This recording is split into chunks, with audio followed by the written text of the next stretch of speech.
दी प्राथमिक शिक्षक सहकारी बँक कोल्हापूर शाखेच्या 2022ला बँकेत सत्तांतर झाल्यानंतर सत्ताधारी राजर्षी शाहू स्वाभिमानी आघाडीच्या सर्व नेते मंडळी आणि सुकाणू समितीच्या मार्गदर्शनाखाली अत्यंत उत्तम प्रकारे चालू आहे, अशी माहिती चेअरमन राजेंद्र कुमार पाटील यांनी पत्रकार परिषदेत दिली.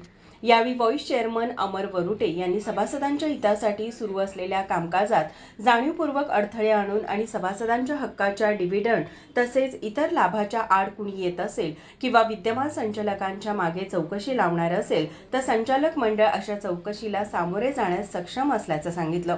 तसेच चेअरमन राजेंद्र कुमार पाटील यांनी गेल्या 2 वर्षांमध्ये 40 कोटींची कर्जात वाढ झाली आहे. या कारभारावर सभासदांनी दाखवलेल्या विश्वासाचा ठोस पुरावा असल्याचं त्यांनी सांगितलं. त्यासोबतच विरोधकांकडून अमृत संजीवनी योजनेवरून सततच्या होणाऱ्या टीकेवर बोलताना ते म्हणाले, या 2 वर्षात अतिशय सकारात्मक कामाच्या माध्यमातून सध्याच्या संचालक मंडळाने सभासदांचा विश्वास कमावलेला आहे आणि या विश्वासातून आमचा व्यवसाय वाढवलेला आहे. त्यामुळंच आज आपण 3,22,00,000पेक्षा अधिक नफा या बँकेला करून घेतलेला आहे. सभासदांचा यात खूप मोठा वाटा आहे. परंतु गेल्या काही दिवसांमध्ये अमृत संजीवनी नावाची आम्ही जी सभासदांच्या हितासाठी योजना आणली, त्या योजनेच्या संदर्भानं सभासदांच्यामध्ये गैरसमज, दिशाभूल करणारी वक्तव्ये काही लोक करत आहेत. खरं तर एवढा मोठा नफा झाल्यामुळे या सभासदांच्या बाजूनं खूप चांगलं विश्वासाचं वातावरण निर्माण झालं. त्यावरनं कुठंतरी लक्ष विचलित करण्याचं काम काही मोजकी मंडळी करत आहेत. म्हणून मी म्हटलं होतं की त्यांची पोटदुखी ही नेमकी वेगळ्या कारणासाठी आहे.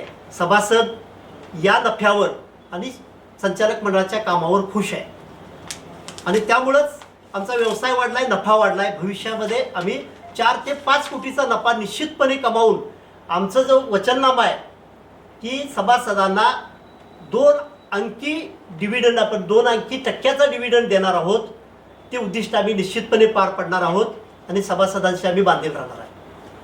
यावेळी संचालक सर्वश्री अर्जुन पाटील, सुनील एडके, शिवाजी बोलके, S.V. पाटील, बाळासाहेब निंबाळकर, शिवाजी रोडे पाटील, बाळकृष्ण हळदकर, बाबू परीड, सुरेश कोळी, वर्षा केनवडे, पद्मजा मेढे, तानाजी घरपणकर, सतीश तेली आणि बँकेचे मुख्य कार्यकारी अधिकारी संजय कुमार मगदूम उपस्थित होते.